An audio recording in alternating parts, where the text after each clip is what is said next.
Welcome to the next issue of FRDC News. I hope everyone's back from holidays and are enjoying getting back to work or getting out and doing what you like to do in aquatic habitats, whether that's fishing or just enjoying the natural environment. In this issue of the FRDC News, I'd really like to talk a little bit about the National Marine Science Plan and the Midway Report.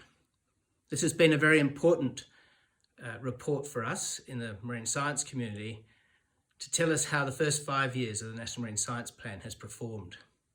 There's been a real focus on ensuring that we have the right science for decision makers, particularly around making sure that we have good baseline data so that the sorts of research that we need to do to inform decision making is based on the best available information that we can get from the marine science community.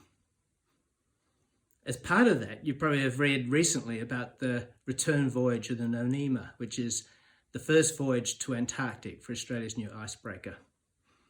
This has been an amazing achievement for a lot of people over many years, with a dream to make sure that we have a world-class boat that can go to the Antarctic, has ice capacity, but more importantly, has research capacity that we haven't had before. And you've probably heard some of the amazing work that's been done on krill, to make sure that we can bring krill back to Australia so we can do work on it. It's quite an exciting time in marine science community around the country, but also in aquatic science. And you'll read lots about that in this issue of FRDC News. Along with the work that we've been doing with the National Marine Science Committee, one of the most important things recently for FRDC is to become a member of the Marine Bioproducts CRC. This complements the work that we're already partnering with the Blue Economy CRC. The Marine Bioproducts CRC is challenging us to think about what are the new products that we can get from the marine environment that can provide new industries for the future and use different types of products coming out of the marine environment that can actually support alternative industries. One of the things that we've been very interested in is the whole role of seaweed and how seaweeds can capture carbon. And a lot is going to be said in the future about a thing called blue carbon.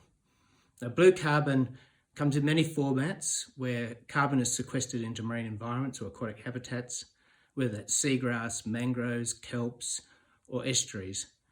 And the work that we're going to do to make sure that we have a viable mechanism to actually get carbon credits from blue carbon systems is going to be absolutely fundamental to us achieving targets to reduce the atmospheric carbon around us.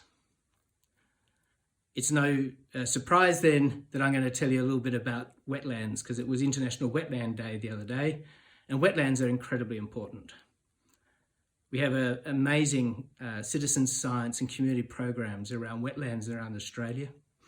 Ocean Watch, Ozfish Unlimited, the Nature Conservatory, many organisations are doing some fantastic things with local community and citizen scientists to make sure that our wetlands can recover and actually do the sorts of things that wetlands really do it well, which has become the nurseries for our fisheries all around the coast of Australia.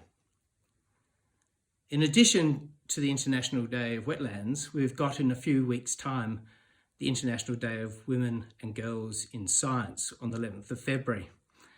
This year's theme is Equity, Diversity, Inclusion, and Water Unites Us. And I think there's a lot to be said for the role of women and girls in science. And I really encourage you to read about some of the amazing achievement that the women in science community have done for Australia's science activities.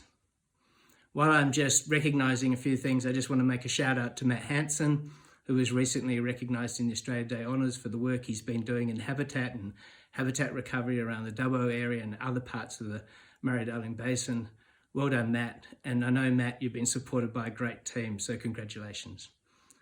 Anyway, for this issue of FRDC News, I hope you enjoy it.